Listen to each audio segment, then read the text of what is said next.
saya nak bercerita tentang kematian selepas vaksin.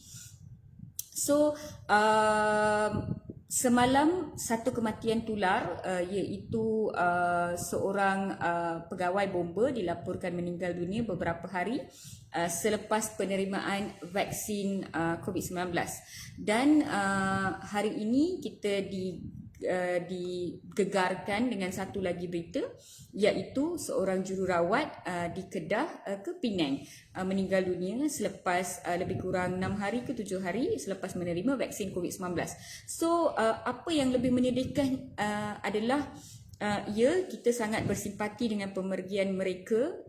Lebih-lebih lagi kedua-dua mereka adalah frontliner, kedua-dua mereka adalah Badan Pertahanan Malaysia yang penting. Saya minta tim Sultan Dato' Mala yang seagama dengan mereka yang meninggal dunia untuk sampaikan, untuk sedekahkan Al-Fatihah dan doa kepada yang telah pergi, dan kita juga doakan supaya keluarga mereka kuat menghadapi cabaran ini. Bukan sahaja keluarga terpaksa menanggung keperitan pemergiannya orang yang tersayang, tetapi kerana sekarang ni berita tersebut ditularkan dan pelbagai berita yang dicanang-canang diubah-ubah, di spin-spin dan agak tidak benar tentang kematian si mati itu, saya rasa ia lebih memerikkan kepada keluarga. Jadi kita tak tahu bila turn kita untuk mati. Kita yang hidup ni, kita ada nyawa ni, kalau besok pagi kita bangun tiba-tiba kita mati, kita tak tahu apa berita yang akan tular selepas kematian kita. Kita tak tahu apa keluarga kita bakal tanggung selepas kematian kita. Jadi saya minta sangat-sangat kepada rakan-rakan di luar sana, tolonglah jangan pergunakan berita kematian seseorang itu untuk kepentingan peribadi kamu. Sama ada kamu nak burukkan vaksin ke, kamu nak jual surat khabar ke, kamu nak kamu nak dapat likes untuk laman Facebook kamu ke, I don't know what. Tapi kenapa kamu nak orang tu dah meninggal dunia, family dia tengah sedih sekarang, faham tak? Kalau kamu mampu sedekahkan doa, kalau kamu mampu doakan mereka, kalau kamu mampu hantarlah bunga ke bantuan kewangan ke, do something. Kalau tak mampu, boleh tak berdiam diri, boleh tak senyap, Marahnya lah saya dengan orang-orang yang menunggang. Kok iyalah pun korang nak tahu kenapa dia meninggal, ada kaitan dengan vaksin atau tidak dan sebagainya. Boleh tak sabar dulu?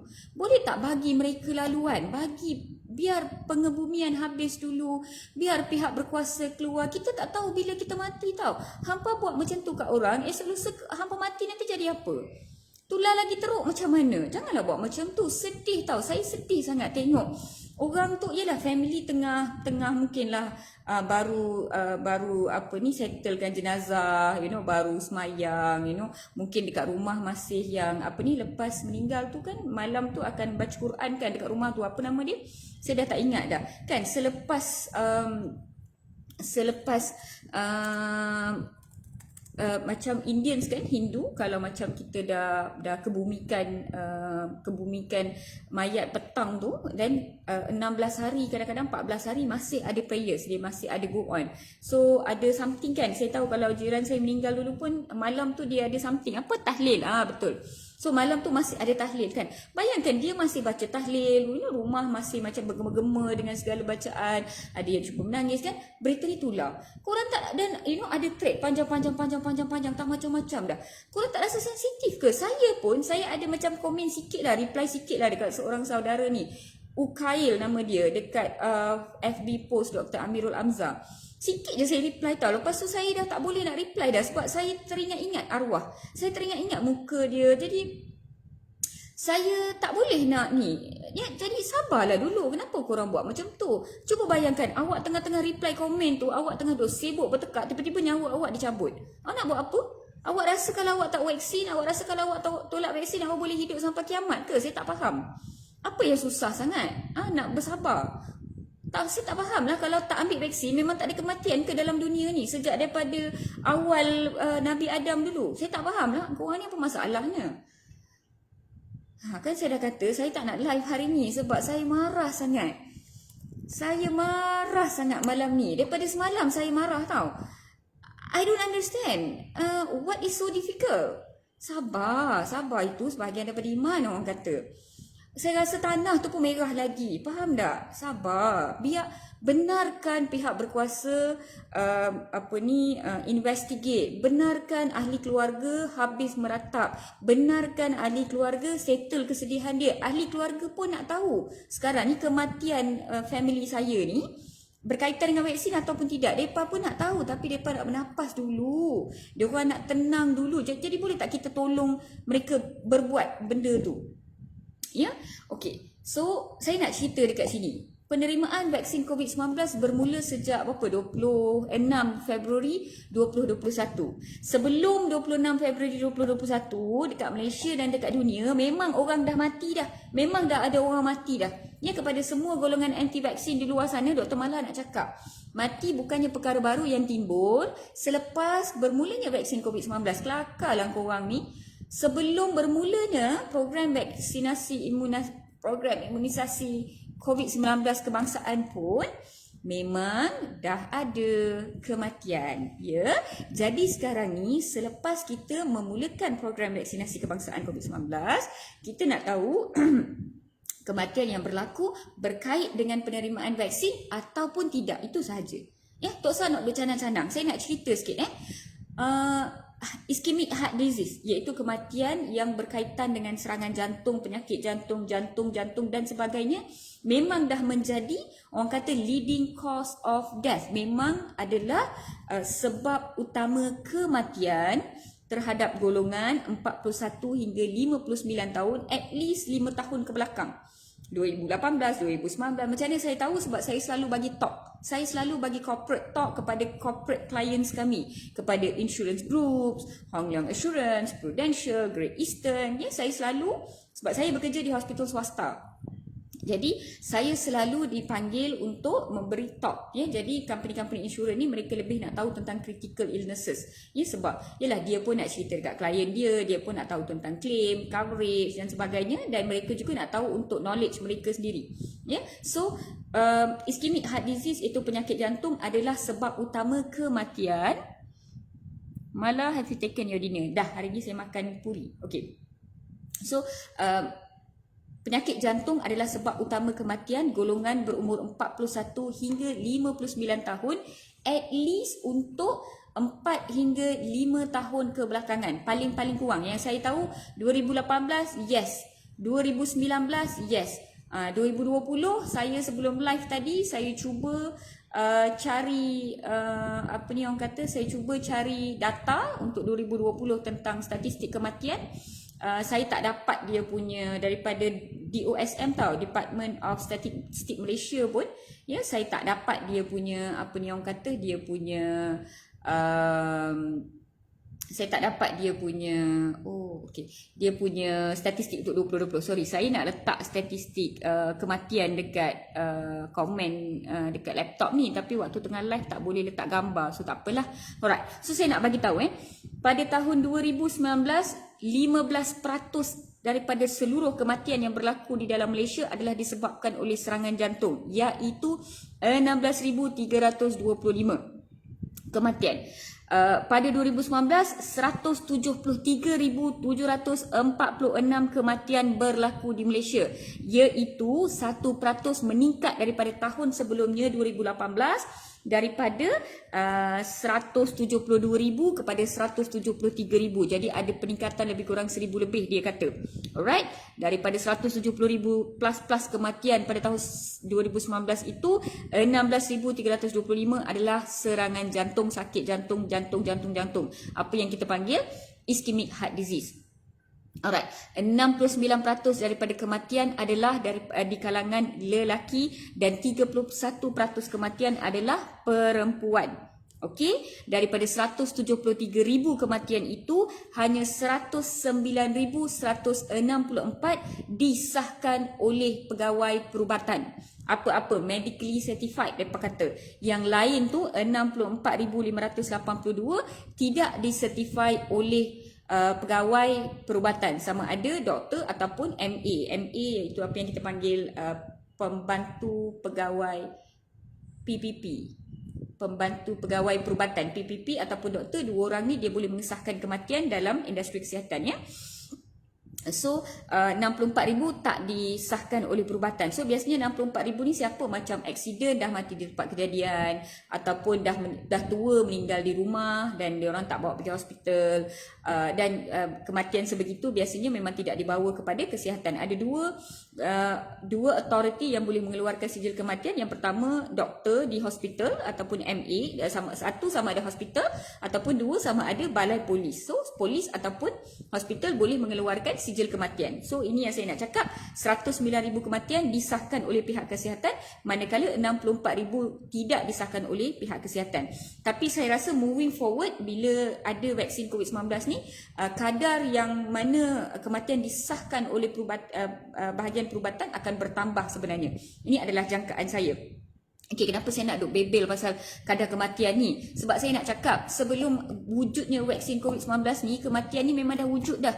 Tak perlu nak kalut sangat tiba-tiba vaksin je mati, vaksin je mati. Punyalah kalutnya. Padahal yang 16,000 orang mati sebelum ni tu hampa tak nampak. Saya tak sentuh pun kematian tentang COVID-19.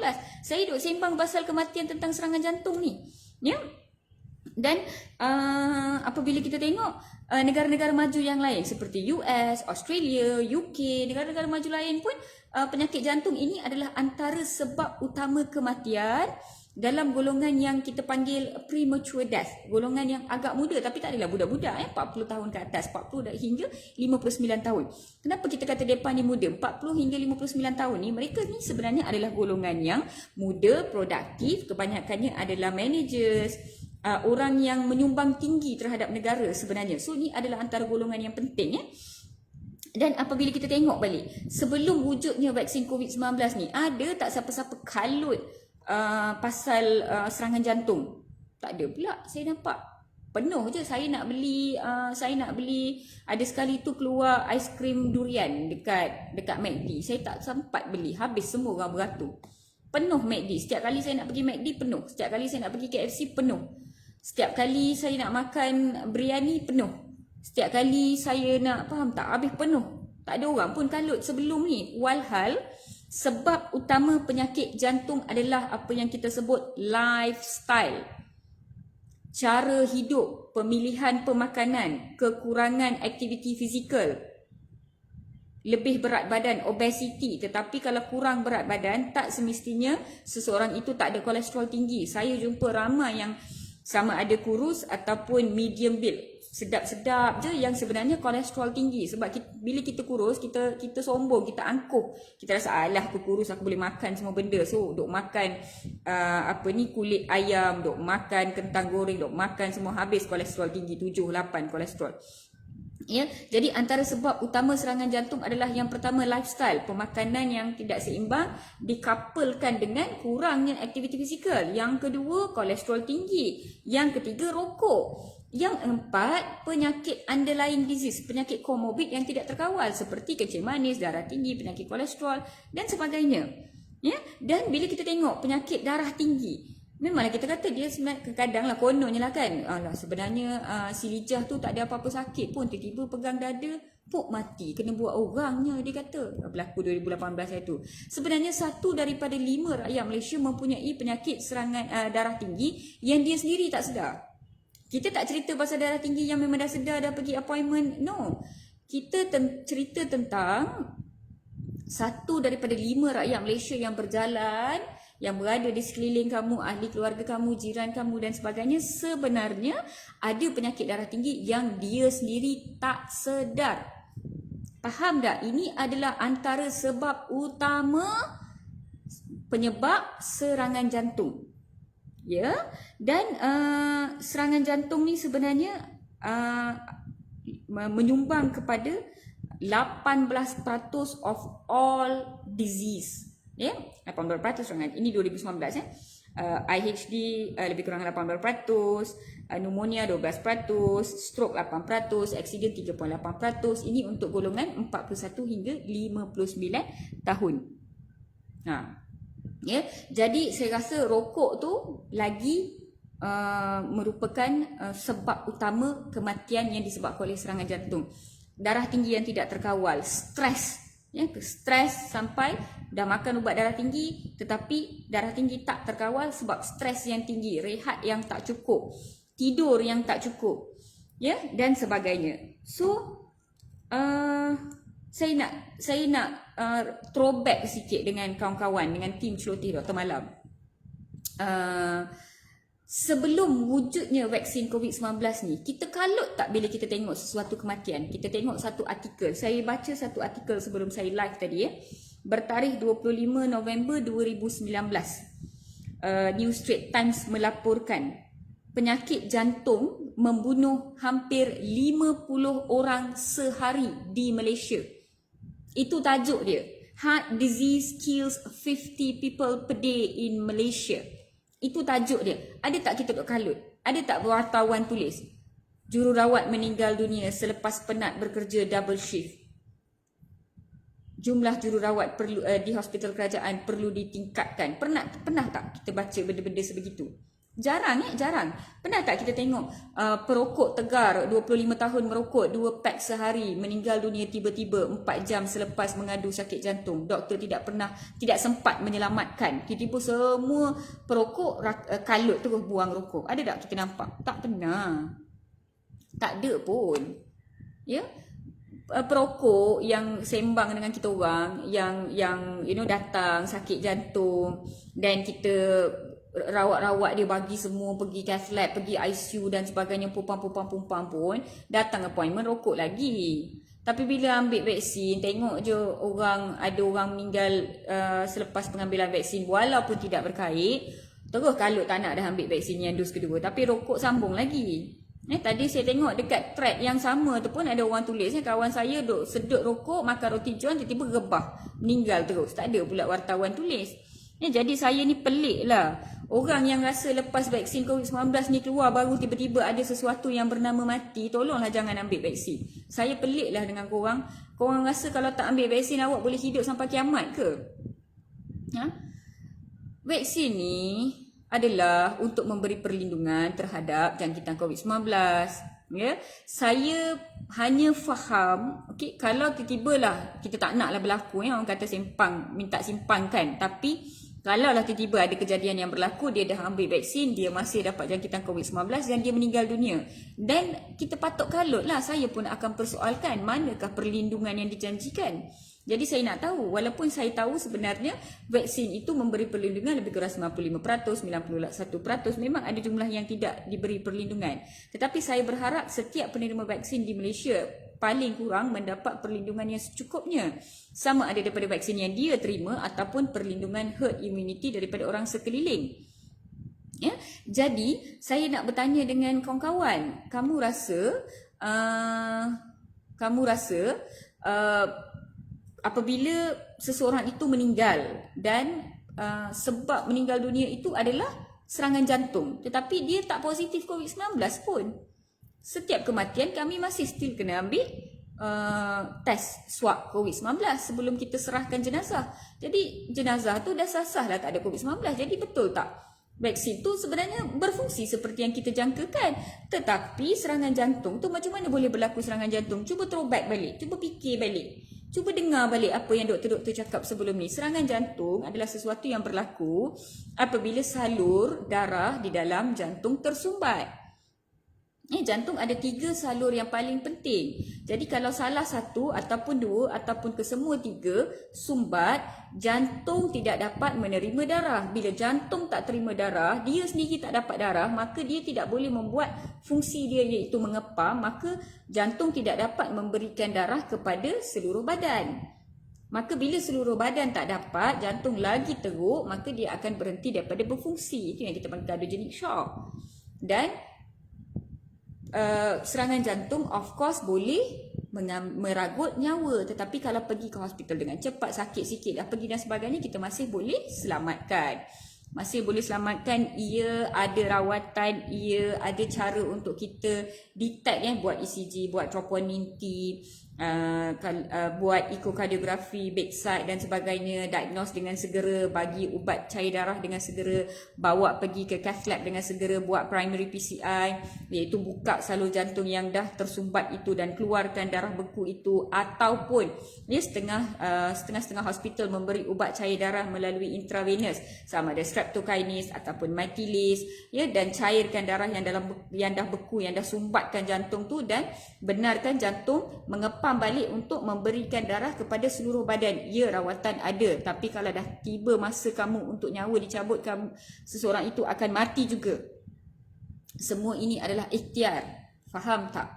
Ini yang saya nak cuba cakap. Mati ni bukannya suatu komplikasi yang tiba-tiba timbul selepas wujudnya vaksin COVID-19. Kalau akan ada satu vaksin yang boleh mencegah kematian, saya rasa banyak doktor dalam dunia ni termasuk saya akan tidak mengambil, akan jadi anti vaksin lah, sebab faham tak? Takkan ada sesuatu pun yang boleh mencegah kematian. Mati akan ada juga, mati akan timbul juga, mati akan berlaku juga. Kita hanya berikhtiar. Itu yang saya nak cuba cakap.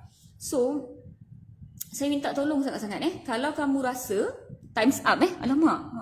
Saya start tadi pukul berapa? Terima kasih kepada Fadil. Alah, tak kerti baca pula nama belakang dia, bunyi rimau-rimau lah pula. Fadil Harimau lah saya panggil dia.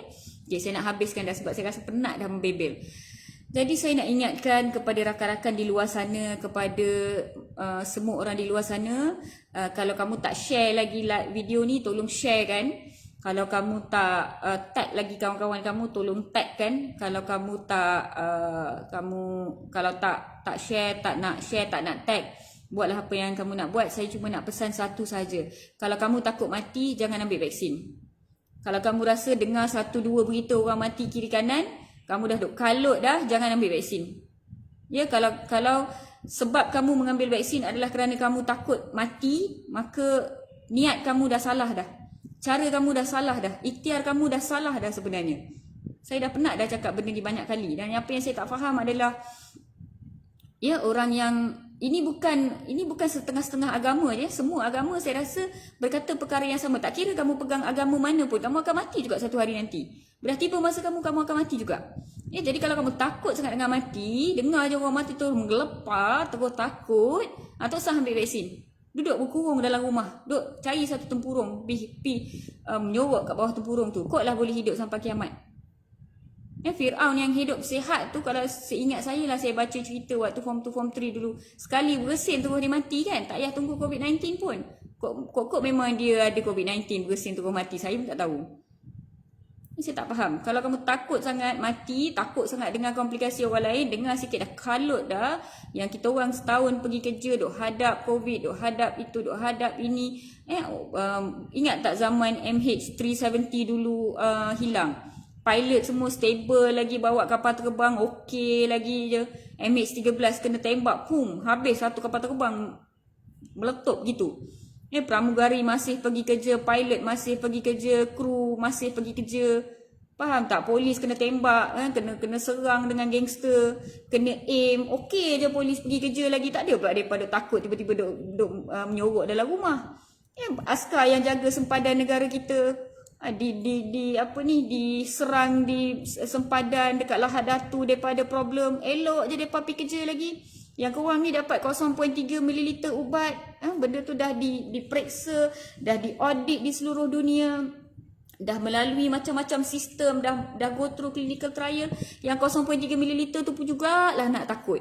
Yang duk balon biryani, yang duk balon teh tarik, yang duk hirup asap rokok, itu tak takut pula. Duk tengok benda-benda tak elok dekat telefon, duk dengar benda-benda tak elok, yang tu tak takut pula nak bawa mati. Tak tahulah, saya ni penat lah. Tiba-tiba dia meroyan kan. Jadi sebab saya marah lah Jadi satulah saya nak cakap, kalau kamu tak percaya, tak ada confident dengan vaksin, jangan ambil. Kalau kamu rasa kamu confident, kamu rasa itu satu ikhtiar yang worth it, itu satu ikhtiar yang sesuai, itu adalah satu ikhtiar yang mungkin diredai oleh agama yang kamu pegang dan Tuhan yang kamu sembah, dan maka kamu ambillah.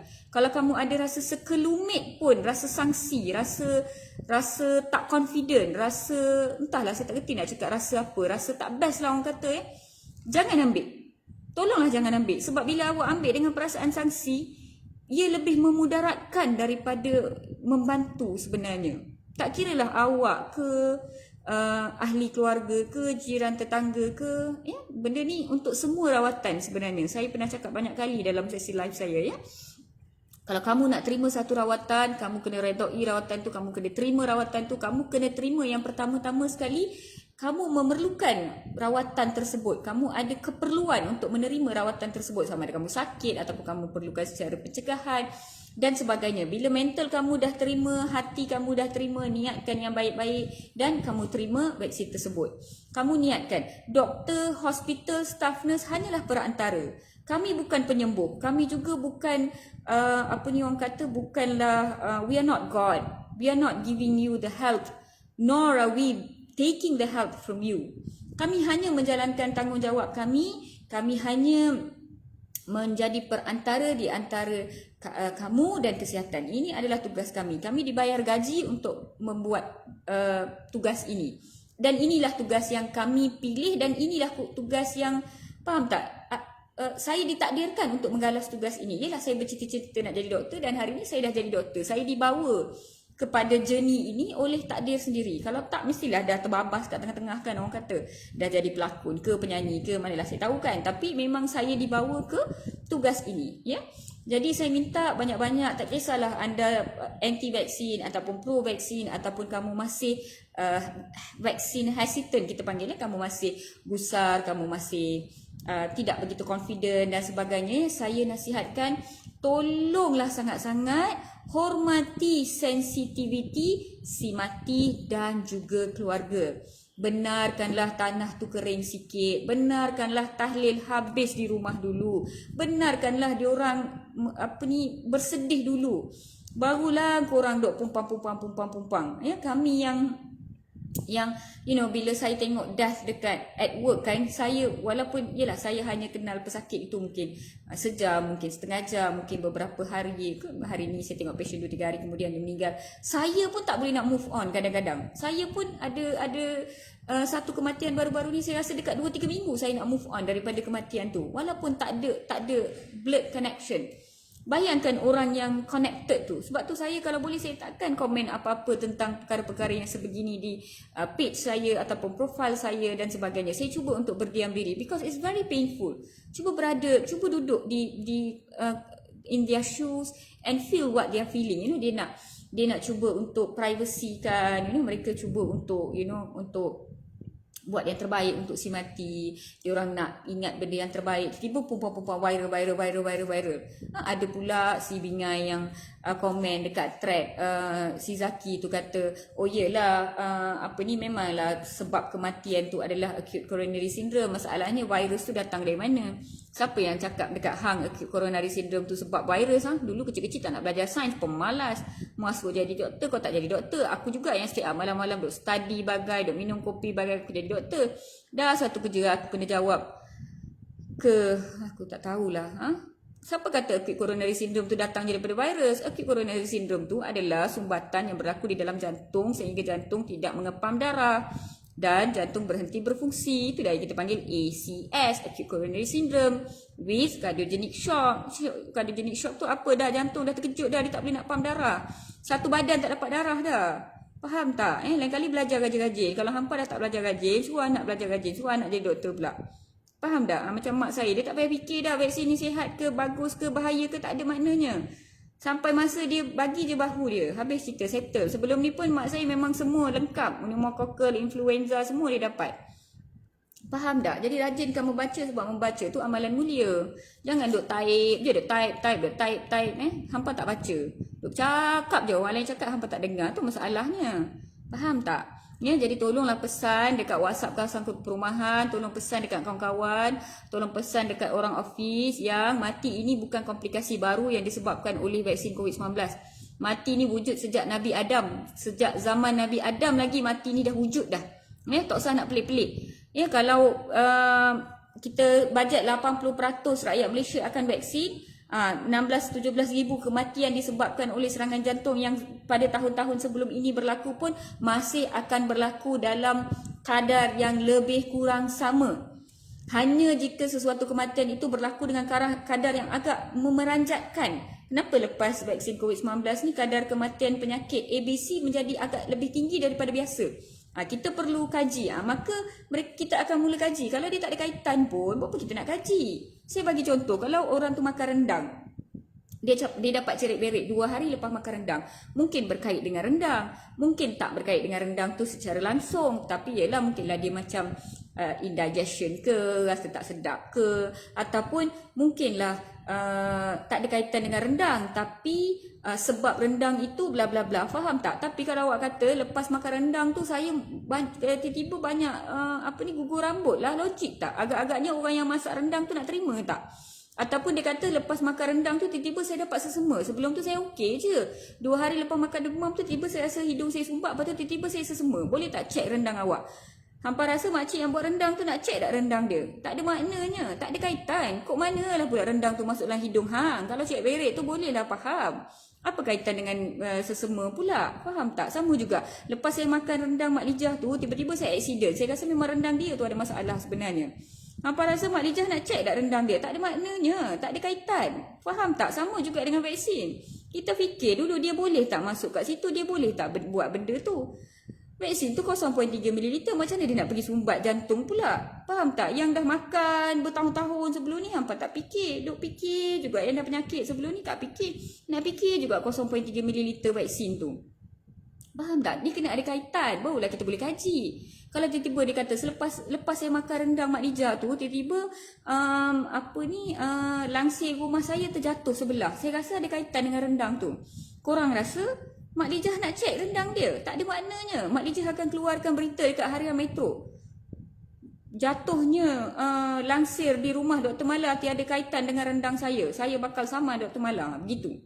Faham tak? Benda yang tak ada kaitan, tak usah layan. Ya, kita kena fikir secara logik di belakang apa yang berlaku tu. Ya. So, saya rasa saya dah banyak sangat meroyan malam ni. Saya dah banyak sangat membebel malam ni. Tapi okey lah 38 minit dah. Agak lebih kurang lah dengan 15 minit ni. 15 darab 2, 30 kan. Jadi akhir kata saya nak, sebab rendam ayam, mungkin ayam tu ada semua. Itu mungkin tu dia punya tamsil, tak faham, tak tahulah benda. Okay, alright. Cerit berit. Okay, alright. So itulah saya live dekat page sebab saya tak nak saya nak personal lah dengan you all lah. Saya nak orang kata, saya rasa macam sedikit lah kat audience kalau daripada page. Sebab tu saya guna page, tapi sampai 900 lebih juga rakan-rakan bersama dengan kita. Maafkan saya kalau ada apa-apa kata-kata kasar ataupun perkataan tidak sesuai yang saya gunakan malam ini. Saya minta rakan-rakan seagama dengan kedua-dua arwah, iaitu pegawai bomba yang meninggal dunia di Pahang dan juga jururawat yang meninggal dunia di Kedah.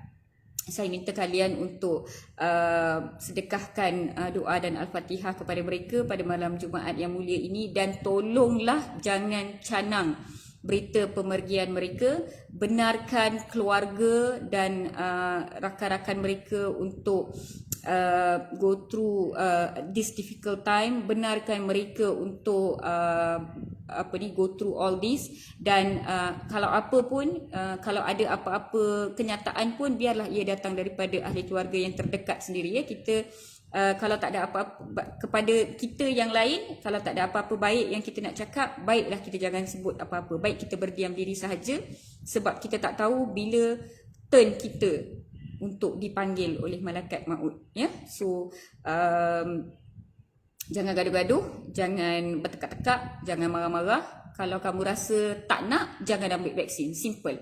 Kalau kamu rasa kepada yang memang dah macam saya, memang tak kira apa berlaku, saya akan ambil juga vaksin sebagai satu ikhtiar untuk melindungi diri saya daripada jangkitan COVID-19 dan untuk melindungi orang-orang yang saya sayangi di sekeliling saya daripada jangkitan COVID-19, iaitu pesakit saya, ibu bapa mertua saya, jiran tetangga saya.